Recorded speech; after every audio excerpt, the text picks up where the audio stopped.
Railway aspirants के सबसे best YouTube channel the life study पर मैं सिद्धार्थ आपका बहुत बहुत स्वागत करता हूं। आज के इस वीडियो में मैं आपको रेलवे में प्रमोशन कैसे होता है उसकी पूरी जानकारी देना चाहता हूं। यहां पर आप सभी जानते ही हैं कि डॉक्यूमेंट वेरिफिकेशन बहुत लोगों का स्टार्ट हो चुका है, स्केड्यूल जारी कर दिया है अलग अलग आरआरबीज ने। तो यहाँ पर मैं आपको जीडीसी, एलडीसी और नेचुरल तरीके से किस तरह से प्रमोशन रेलवे में होता है वो मैं सारी जानकारी देने वाला हूँ। तो ये वीडियो आपके लिए इन्फॉर्मेटिव होने वाला है। इस वीडियो को आप शुरू से लेकर अंत तक देखेंगे तो आपको सब चीज़ें एक एक क्लियर हो जाएगी।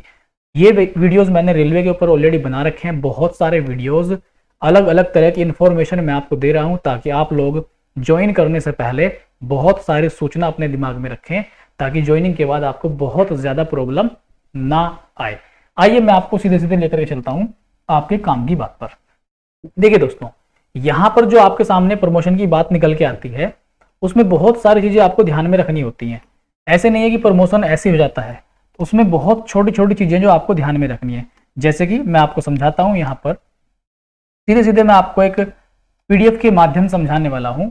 यहाँ पर बहुत इंपॉर्टेंट सूचना आपके लिए, इसमें आपको पता लगेगी कि किस किस तरह से प्रमोशन को लिया जा सकता है, क्या क्या चीजें करनी है, क्या क्या चीजें नहीं करनी है। तो देखिए दोस्तों, यहाँ पर सबसे पहले प्रमोशन इन रेलवे, प्रमोशन रेलवे में किस तरह से होता है।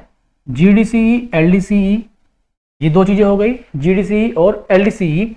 और एक होता है आपका ग्रेड पे बढ़ने के साथ साथ, जब आपका ग्रेड पे बढ़ता है। जी हाँ, ये भी एक तरह का प्रमोशन ही होता है। ठीक, एक प्रमोशन क्या है कि आप एक पद से दूसरे पद पर जाते हैं एग्जाम दे करके। एक पद होता, एक प्रमोशन आपका होता है जिसमें कि आपका ग्रेड पे बढ़ता है। जैसे कि मान लीजिए अभी तक ग्रुप डी, जिसको अब ग्रुप सी कहा जाने लगा है, उसमें आप ज्वाइन करते थे 1800 ग्रेड पे। तो कुछ टाइम ड्यूटी करने के बाद, साल, 2 साल, 3 साल, इस तरह से ड्यूटी करने के बाद आपका ग्रेड पे 1900 हो गया, 2000 हो गया, 2800, इस तरह से पहुंच जाते थे आप ग्रेड पे। तो वो भी एक तरह से प्रमोशन ही है आपका, जब आपका ग्रेड पे इंक्रीमेंट होता है। ठीक है, पोस्ट जब आपकी एक पोस्ट दूसरी पोस्ट पर, अभी तक ग्रुप डी में आप लगते थे और एग्जाम दे करके आप ग्रुप सी में चले जाते थे, तो एक लोअर ग्रेड पे वाली जॉब से एक हायर ग्रेड पे वाली जॉब पर आप चले जाते थे, तो वो भी एक प्रकार का प्रमोशन ही है। ठीक, तो यहां पर प्रमोशन के बारे में पॉसिबिलिटी कितनी होती है, कितने चांस है प्रमोशन के रेलवे में। देखो, अगर हम बहुत ज्यादा बात करें इस पर, तो सबसे ज्यादा प्रमोशन रेलवे में ही पॉसिबल है। अब एम्प्लॉयज जो रेलवे में ऑलरेडी जॉब कर रहे हैं, उनके इस पर अलग अलग रिव्यूज या अलग अलग व्यूज हैं। जैसे कि बहुत सारे लोग कमेंट करते हैं कि मैं रेगुलर एम्प्लॉय हूं और इतने साल पहले लगा था और आज भी इसी पोस्ट पर हूं। जब हम उनसे बात करते हैं तो वो बोलते हैं कि यहाँ पे एग्जाम होता ही नहीं है। तो ये अलग अलग जोन की एक अलग अलग समस्या है। जैसे मैं साउथ इंडियन रेलवे में हूं, तो मेरे यहाँ पर, मेरे डिवीजन में, मेरे जोन में बहुत ज्यादा जीडीसी एग्जाम आते रहते हैं, तो मुझे तो इससे कोई शिकायत है नहीं। तो अलग अलग जोन की अलग अलग स्थिति है, लेकिन रेलवे में प्रमोशन सबसे ज्यादा है, ये बात तो पक्की है। ठीक है, अब टाइप्स ऑफ प्रमोशन मैंने आपको बता दिया, जीडीसी, एलडीसी और ग्रेड पे इंक्रीमेंट से ये टाइप्स ऑफ प्रमोशन होते हैं। ठीक है, अब जीडीसी कैसे दे सकते हैं, एलडीसी कैसे दे सकते हैं, उनकी चर्चा मैं आपको समझाता हूं। देखिए जरा आगे हम लोग इसको जान लेते हैं कि आखिर है क्या जीडीसी, कितने टाइम बाद दिया जा सकता है। बहुत सारे एम्प्लॉय जब रेगुलर एम्प्लॉय हो जाते हैं या वो नया नया ज्वाइन करते हैं, तो उनके दिमाग में सबसे बड़ा सवाल यही आता है कि भाई अब हमें जीडीसी के थ्रू अपने प्रमोशन को पाना है, हमें हायर ग्रेड पे पर जाना है। तो कितने टाइम बाद होता है, क्या इसके लिए बेसिक चीजें जो आपको ध्यान में रखनी है। तो देखो, बहुत सारे यूट्यूब चैनल में बताया जाएगा आपको कि इसके लिए 2 साल होते हैं, लेकिन ऐसा कुछ भी नहीं है। ये सरासर नाइंसाफी है या सरासर ये झूठ है या सरासर ये एक अफवाह है। पहले होता होगा, लेकिन अब 2 साल वो साल का कोई चक्कर नहीं है। आप ज्वाइन कर लेते हैं, आपने इंडियन रेलवे ज्वाइन किया, आपके पास पीएफ नंबर होना चाहिए, प्रोविडेंट फंड या जिसको एम्प्लॉयमेंट नंबर भी बोलते हैं, और आपकी सैलरी स्लिप होनी चाहिए। फॉर्म भरने के लिए आपके पास पीएफ नंबर होना चाहिए और सैलरी स्लिप आपके पास होनी चाहिए। जब मैंने ज्वाइन किया तो मुझे भी भरने का मौका मिला, तो मेरे पास पीएफ नंबर मांगा गया और सैलरी स्लिप मांगी गई। ठीक, तो यहां पर मैंने आपको बता दिया, टाइम कोई फिक्स नहीं है, कभी भी आप इसे दे सकते हैं। और कौन कौन दे सकता है इसे, तो all regular employees, all regular employees इसको दे सकते हैं। रेगुलर एम्प्लॉय का मतलब क्या है, सपोज दैट आपने ज्वाइन किया और आप बहुत लंबे समय से छुट्टी पर हैं, रेगुलर नहीं है, उस दौरान आपकी सैलरी तो आएगी नहीं, तो आप रेगुलर एम्प्लॉय उस समय नहीं है। फिर से आपने ज्वाइन कर लिया, रेगुलर हो गए, तो आप दे सकते हैं, ठीक है। तो रेगुलर एम्प्लॉय इसको दे सकते हैं। अब होता क्या है, जीडीसी के थ्रू रेलवे मिनिमम 25% सीट भर लेता है। देखो, जब भी कोई रेलवे वैकेंसी निकालता है तो रेलवे सारी वैकेंसी ओपन एग्जाम से भर्ती नहीं करता, ठीक है। सपोज दैट रेलवे में 1000 पद खाली हुए तो 1000 के 1000 पद वो बाहर से नहीं ले लेगा। रेलवे प्रायोरिटी देगा कि सबसे पहले उन एम्प्लॉयज को ही ले ले कुछ पोस्ट पर जो उसके पहले से एम्प्लॉयज हैं। तो वो जीडीसी के थ्रू आपको मौका देगा और बहुत सारे पद तो वो अपने रेगुलर एम्प्लॉयज से ही भरवा लेगा। क्यों ऐसा करता है रेलवे? उसको पहले से ही एक्सपीरियंस्ड एम्प्लॉय मिल जाते हैं जो रेलवे के लिए और ज्यादा फायदेमंद साबित होते हैं, रेलवे के लिए और ज्यादा लगन से या और ज्यादा बुद्धिमत्ता से काम करते हैं, ठीक है।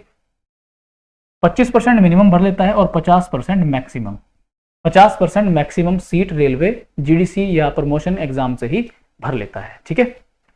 ऑल रेगुलर एम्प्लॉयज दे सकते हैं, ये बात आपने जान ली है, ठीक। बस उनकी ट्रेनिंग हो गई हो।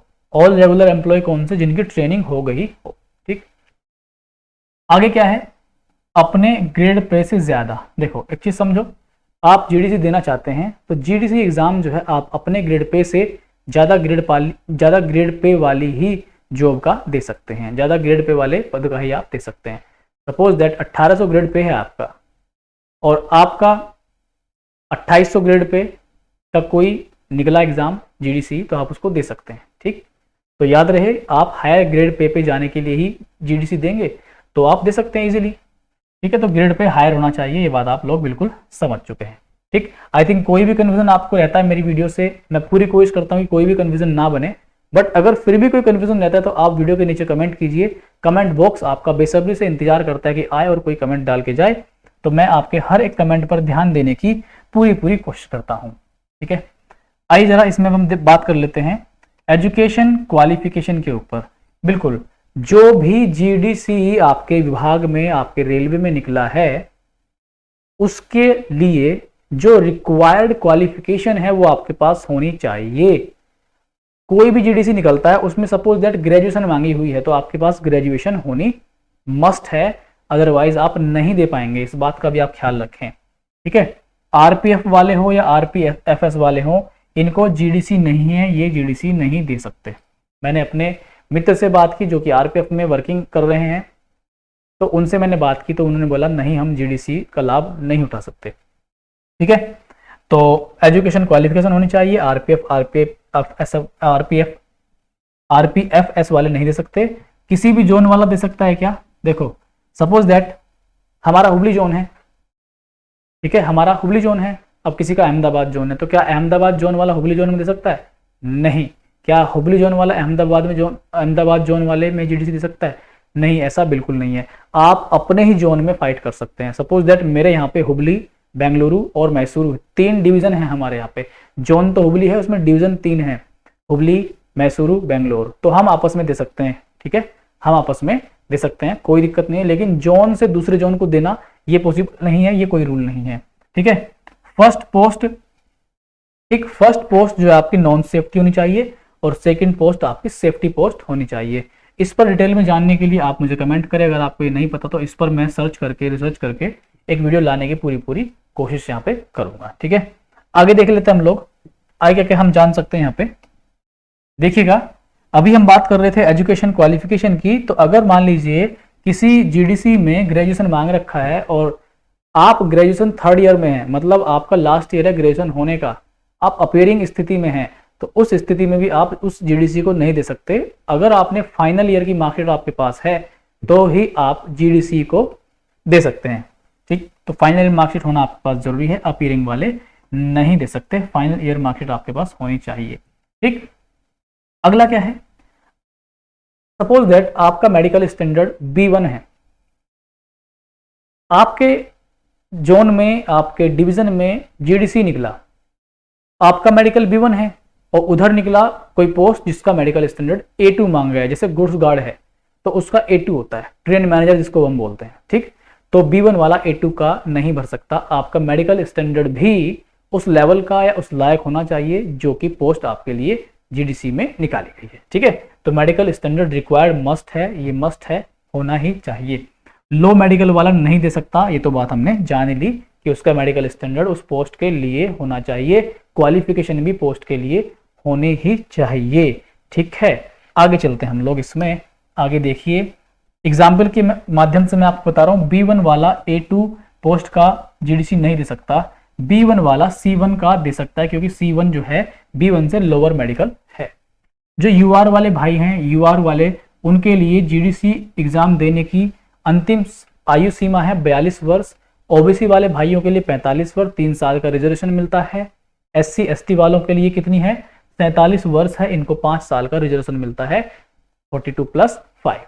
EWS वाले जो व्यक्ति हैं, ये इनको कोई रिजर्वेशन यहाँ पर नहीं मिलता। EWS वालों को कोई रिजर्वेशन यहाँ पे EWS होने का नहीं मिलता, यानी कि उनको UR के जैसे ही यहाँ पे फाइट करना पड़ता है। ठीक है, आगे चलते हैं हम लोग, इसमें क्या क्या चीजें हमारी जरूरी हैं। PWBD कैंडिडेट भी यहाँ पर फाइट नहीं कर सकते या GDC यहाँ पर नहीं दे सकते, ये बात भी आप लोग जान ले तो ज्यादा अच्छा है। EWS वाले भाइयों को मैंने पहले बता दिया, कोई रिजर्वेशन यहाँ पे नहीं मिलता। अब सबसे अंत में बात ये आती है कि भाई आपका एग्जाम पैटर्न कैसा आता है, तो मैं आपको बहुत अच्छे से दोस्तों बता सकता हूँ कि एग्जाम पैटर्न कैसा आता है। इसके ऊपर मैंने वीडियो बना रखा है, मैंने उन लोगों से वीडियो बनाया जो लोग फिलहाल वर्तमान में ग्रुप C कह सकते हैं आप, में जॉब कर रहे हैं, और उन्होंने हाल ही में एग्जाम दिया था GDC का, तो उनके मैंने इंटरव्यू शूट किया था एक अपने जोन में ही। तो उन्होंने जो अपना एक्सपीरियंस बताया उसके आधार पर ही मैं आपको बता रहा हूँ कि GDC एग्जाम पैटर्न बहुत ज्यादा हार्ड नहीं आता। सबसे पहले तो ये बात सुने आप।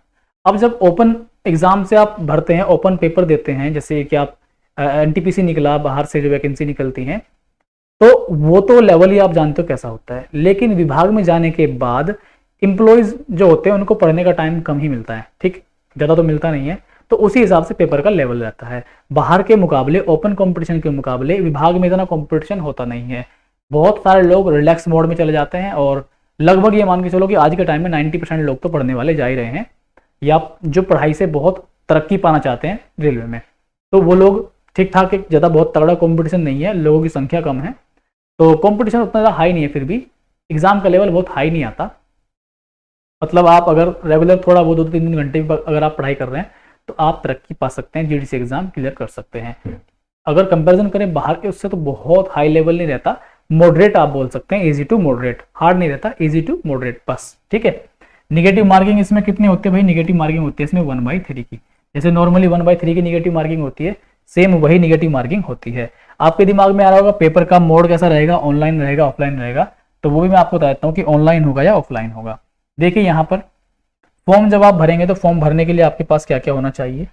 जब आप GDC फॉर्म भरते तो आपके पास PF नंबर होना चाहिए अपना, यानी कि एम्प्लॉयमेंट नंबर होना चाहिए आपके पास, और सैलरी स्लिप होनी चाहिए, पे स्लिप मतलब सैलरी स्लिप आपके पास होनी चाहिए, तो आप इस फॉर्म को भर सकते हैं। एग्जाम मोड आपका कैसा होगा, एग्जाम मोड ऑफलाइन पहले होता था, लेकिन अब ये ऑनलाइन होता है। ठीक है, तो आज की डेट में जो एग्जाम हो रहा है वो आपका ऑनलाइन हो रहा है, पहले ये क्या होता था, ऑफलाइन हुआ करता था। ठीक, तो आई थिंक इस वीडियो से आप लोग पूरा प्रमोशन का गेम जान चुके होंगे।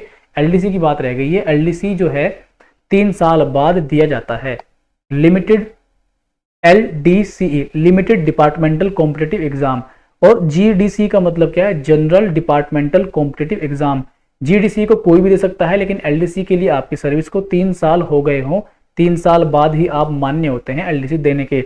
अभी हाल ही में कुछ टाइम पहले दिल्ली में धरना चल रहा था इसी प्रोटेस्ट को, इसी मांग को लेकर के कि भाई जो LDC है उसके लिए भी समय सीमा को खत्म किया जाए, और GDC के जैसे LDC को बनाया जाए, या इसकी समय सीमा को घटाया जाए।